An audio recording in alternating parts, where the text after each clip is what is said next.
দখলদার ইসরায়েলি বাহিনী এবং লেবানন পুরোদমে যুদ্ধ চলছে। জানিয়ে দিব হাতে থাকা সর্বশেষ আপডেট আন্তর্জাতিক সংবাদ। প্রথমেই সংবাদ শিরোনাম। গাজায় পাল্টা হামলায় 4 ইসরায়েলি সেনা নিহত। এরপর জানিয়ে দিব এরদোগান যুবরাজ সালমান বৈঠক, কি আলোচনা হলো।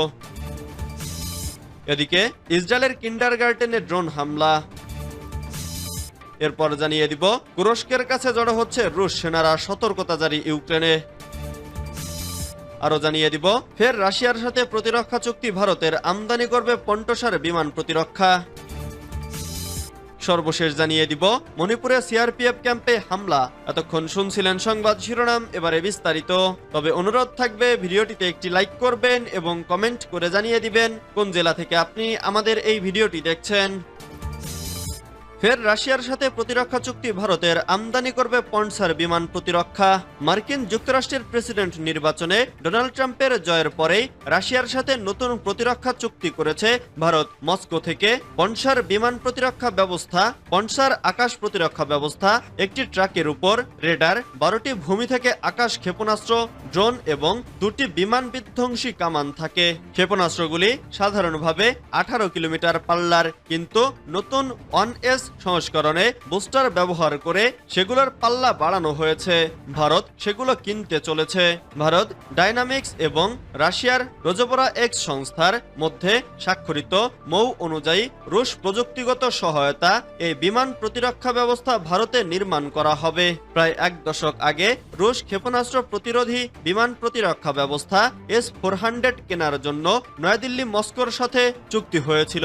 2007 সালে প্রথম রুশ বাহিনীতে S-400 অন্তর্ভুক্ত হয়। 2014 সালে এই ক্ষেপণাস্ত্র প্রতিরোধী ব্যবস্থা কেনার বিষয়ে মস্কোর সঙ্গে যোগাযোগ করে নয়াদিল্লি। এরপর আমেরিকার হুঁশিয়ারি উপেক্ষা করে রাশিয়া থেকে S-400 কেনার সিদ্ধান্ত নেয় ভারত। 2018 সালের অক্টোবরে পুতিনের দিল্লি সফরের সময় এ বিষয়ে প্রায় 40,000 কোটি রুপির চুক্তি সই হয়েছিল। মণিপুরে সিআরপিএফ ক্যাম্পে হামলা। ভারতের মণিপুর রাজ্যে আবার গোলাগুলি হয়েছে। সোমবার জিরিবাম জেলায় সিআরপিএফ ক্যাম্পে হামলা চালিয়েছে কুকি অস্ত্রধারীরা। পাল্টা জবাব দেয় আধা সেনা সদস্যরাও। দুপক্ষের গুলির লড়াইয়ে 11 জন কুকি বন্দুকধারীর মৃত্যু হয়েছে বলে জানা গিয়েছে।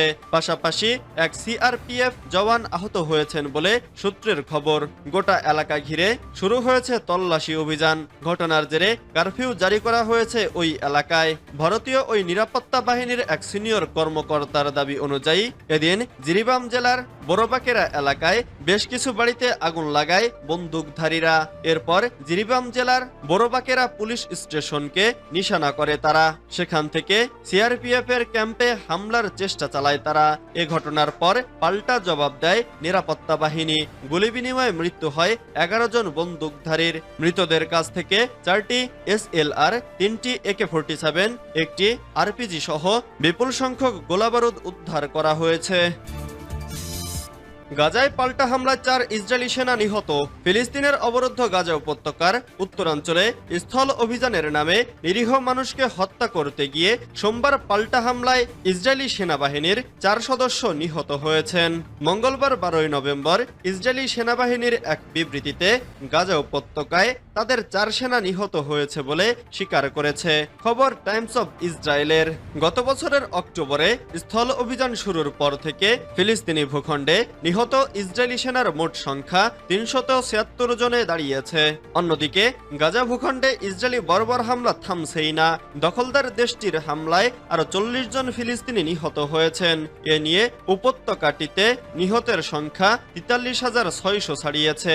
আল জাজিরার প্রতিবেদনে বলা হয়েছে সোমবার গাজা জুড়ে ইসরায়েলি হামলায় আরো অন্তত 40 ফিলিস্তিনি নিহত হয়েছেন, যার মধ্যে ভূখণ্ডটির দক্ষিণে আল মাওয়াশি এলাকায় একটি ক্যাফেতে বসে থাকা অবস্থায় লোকেদের ওপর ড্রোন হামলার ঘটনাও ঘটেছে। সেখানে 10 জন নিহত হয়েছেন। ইসরায়েলের সামরিক বাহিনী এর আগে এই এলাকাটিকে নিরাপদ অঞ্চল হিসেবে ঘোষণা দিয়েছিল। ইসরায়েলের কিন্ডারগার্টেনে ড্রোন হামলা। ইসরায়েলে কিন্ডারগার্টেনে ড্রোন হামলা হয়েছে। মঙ্গলবার 12 নভেম্বর দ্য টাইমস অব ইসরায়েলের এক প্রতিবেদনে এ তথ্য জানানো হয়। প্রতিবেদনে দাবি করা হয় লেবানন থেকে হামলাটি করেছে হিজবুল্লাহ। ধারণা করা হচ্ছে ড্রোনটি ইসরায়েলের আকাশ প্রতিরক্ষা ব্যবস্থা ফাঁকি দিতে সক্ষম হয়েছে, কারণ যখন এটি বিস্ফোরিত হচ্ছে তখনও কোনো সাইরেন বাজেনি। পুলিশ ও স্থানীয় কর্তৃপক্ষ বলছে হিজবুল্লাহ ড্রোন নেশারের হাইফা শহরতলির একটি কিন্ডারগার্টেনের উঠানে আঘাত হানে। এতে কেউ হতাহত হয়নি, তবে বিস্ফোরণে একটি ভবনের সামান্য ক্ষয়ক্ষতি হয়েছে।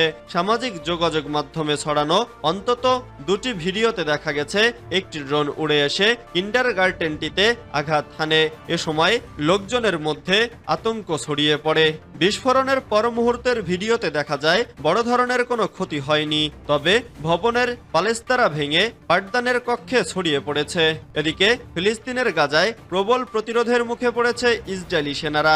সোমবার 11 নভেম্বর স্বাধীনতাকামীদের সঙ্গে সম্মুখ যুদ্ধে ইসরায়েলের আরও 4 জন সেনা নিহত হয়েছেন।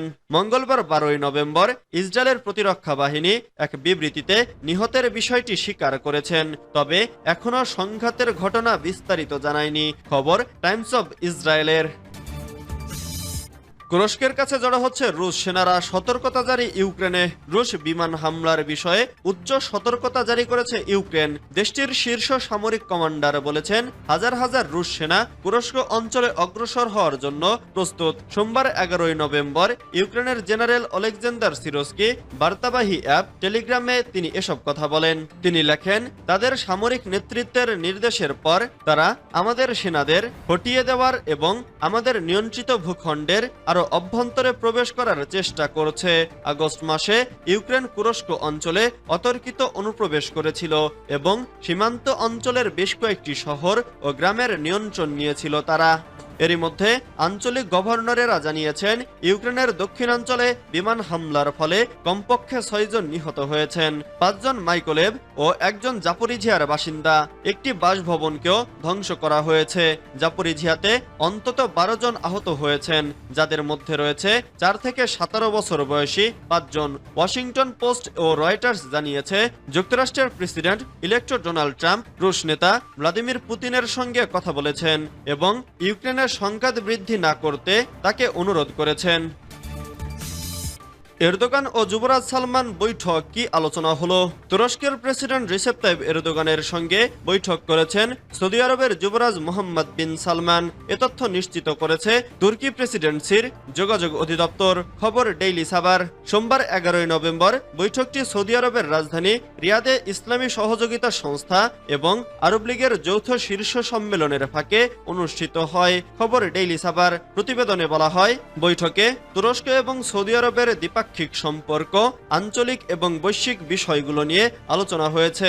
এছাড়া প্রেসিডেন্ট এরদোগান ফিলিস্তিন এবং লেবাননে ইসরায়েলের হামলা থামানোর জন্য মুসলিম দেশগুলোর মধ্যে ঐক্য ও সংহতির গুরুত্বপূর্ণ ভূমিকা তুলে ধরেছেন। সংবাদ বিজ্ঞপ্তিতে বলা হয়, প্রেসিডেন্ট এরদোগান ইসরায়েলি আগ্রাসন বন্ধ করতে ইসলামী সহযোগিতা সংস্থার দ্বারা গৃহীত সিদ্ধান্ত এবং পদক্ষেপগুলোর গুরুত্ব তুলে ধরেছেন। সৌদির রাজধানী রিয়াদে সোমবার এক বিশেষ আরব ইসলামী শীর্ষ সম্মেলন শুরু হয়েছে, যেখানে গাজা উপত্যকা এবং লেবাননে ইসরায়েলের চলমান যুদ্ধ নিয়ে আলোচনা করা হয়েছে। সোমবার 11 নভেম্বর সৌদি আরবের রিয়াদে ওআইসি ও আরব লীগের এক বিশেষ সম্মেলনে এরদোগান বলেন, গাজা উপত্যকায় ইসরায়েলের ধারাবাহিক আক্রমণ ও পশ্চিম তীরে দমনপীড়ন প্রমাণ করে যে পরিস্থিতি কোন দিকে এগোচ্ছে। মূলত মুসলিম দেশগুলো ইসরায়েলের কার্যকলাপের বিরুদ্ধে যথাযথ প্রতিক্রিয়া দেখাতে ব্যর্থ হওয়ায় এই পরিস্থিতি সৃষ্টি হয়েছে বলে অভিযোগ করেন তুর্কি প্রেসিডেন্ট।